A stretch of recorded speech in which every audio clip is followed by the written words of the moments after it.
세계 경제를 조종하는 그림자 정부 경제편 1위 유카바 최지음 해냄 출판사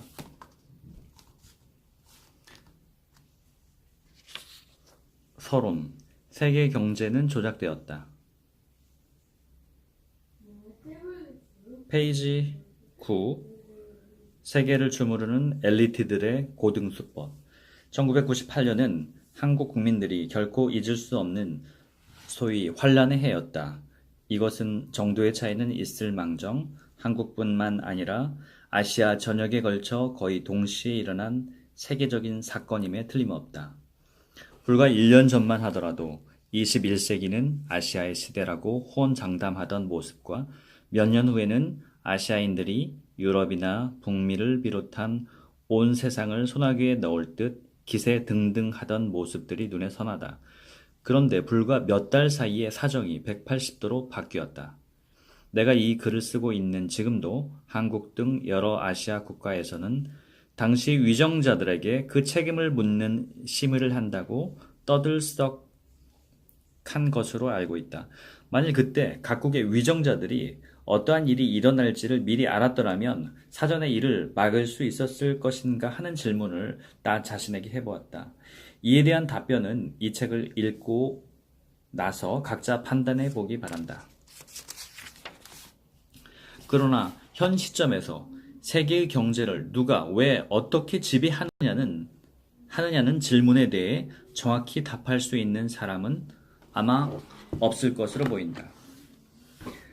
그런 의미에서 우리는 다 함께 지구상의 경제가 변동하고 있는 이유가 무엇이며 누가 왜 이러한 계획을 세우고 있는지 또 그 현황 등에 대해서도 알아봐야 하는 것이다. 이 책에서 설명할 내용은 처음 듣는 대부분의 사람들에게 분명 황당무계한 일로 비춰지며 오히려 거부감마저 줄지 모른다. 이 모든 내용을 이해하려면 경제의 기본 원칙부터 살펴보고 역사를 고찰해 볼 필요가 있다. 독자들은 인플레이션, 디플레이션, 국채, 외채, 실업, 이자, 경제 공황 따위가 인간의 경제 활동에 따라 자연 발생적으로 생기는 것이 아니라 모두 인위적, 고의적으로 조작되어 만들어진다는 사실을 알고 있는가? 사람들은 빈익빈 부익부 현상에 대해서 어쩔 수 없는 경제의 흐름으로 인식하고 있다. 그래서 직업이 없는 사람, 박봉에 시달리며 항상 빚에 쪼들리는 사람을 보면 본인 스스로의 무능력만 탓하고 있는 실정이다. 과연 그러한가? 지난 수백 년간의 세계사를 살펴보면 동양에서는 일본을 제외하고 서양이 완전히 그 역사를 지배해왔다. 유럽 국가의 입장에서 아시아 국가들은 자기네들 편리한 대로 아무렇게나 주무를 수 있는 것이기 때문에 늘 그들의 경쟁 상대가 되지 못했다. 몇십 년 전에는 일전만으로도 한 끼를 배불리 먹을 수 있었는데 그것은 이제 호랑이 담배 피던 시절의 일이 되어버렸다. 또한 30여 년 전에는 대한장인이 고려장인이 하는 대중식당에서 설렁탕 한 그릇에 100원이면 좋겠으나 지금은 너무나도 까마득히 먼 이야기로만 들린다. 또한 경제학자들의 통계에 의하면 1945년 미국에서는 각 가장이 주 40시간의 노동을 해 5식구의 생계를 충분히 유지할 수 있었으나 1990년대에는 주 70시간의 노동을 해야 그와 비슷한 수준을 유지할 수 있다고 한다. 이와 같은 예들은 우리의 생활 수준이 점점 낮아지고 있음을 증명해 주는 것이다. 오늘날에는 소위 컴퓨터 시대를 맞아 모든 일을 더욱 신속하고 능률적으로 처리할 수 있게 되었다고 한다. 그렇지만 모든 것을 수동적으로 처리하던 30년 전에도 세계 어느 곳이든 5일이면 책임지고 우편물을 배달해주던 실정과 비교해 볼 때 현재 우체국의 능률은 절반 이하로 떨어졌을 뿐 아니라 신용도도 곤두박질 쳤다. 이전 같으면 우편으로 요금을 납부하거나 서류를 제출할 때 찍힌 우체국 소인의 날짜가 인정되었으나 이제는 언제 붙였느냐에 상관없이 자기네 사무실에 도착하는 날을 기준으로 계산하게 된 것이다. 또한 근래에 북미 대륙의 은행들은 매년 기록적인 이익을 거두고 있으면서도 그들 스스로는 수입이 크게 부족할 뿐만 아니라 경쟁에서 도태될까 두려워 M&A를 추진하는 중이라고 말한다. 이처럼 일반 대중이 알고 있는 내용과는 다른 엉뚱한 일을 벌이고 있는 것이 소위 엘리트들의 상투적인 고등수법인 것이다.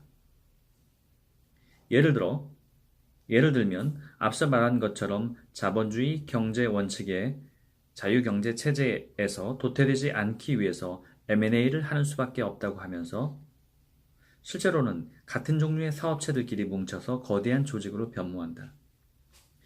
결국 엘리트들은 자신들이 궁극적으로 원하는 독점 경제 체제로 변화를 몰아간다.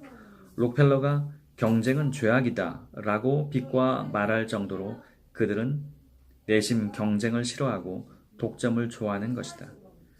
그렇기 때문에 그들은 미국 등 서구 국가들의 중앙은행을 송두리째 소유하게 되었고 이제는 세계의 중앙은행까지 손아귀에 넣고자 책동하고 있다. 또 다른 예로 일반인들이 잘 알아둬야 할 것은 전 세계에 확장되고 있는 인권 문제, 환경 문제, 가난 퇴치 문제 등의 새로운 물결이다.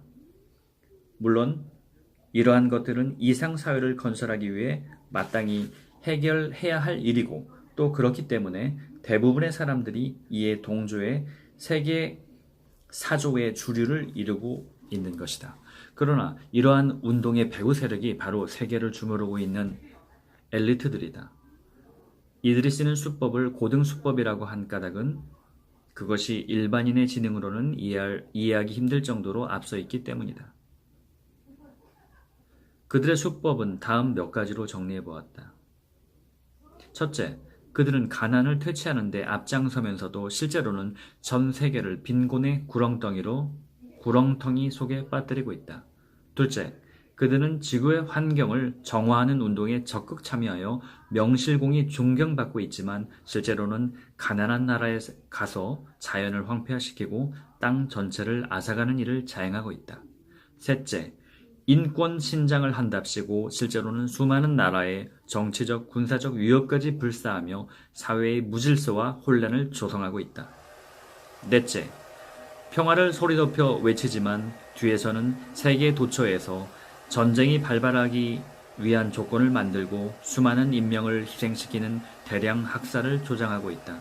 다섯째, 질병을 퇴치한다고 하면서 뒤에서는 인위적으로 질병을 퍼뜨려 인구를 줄이는 작업도 서슴지 않고 있다.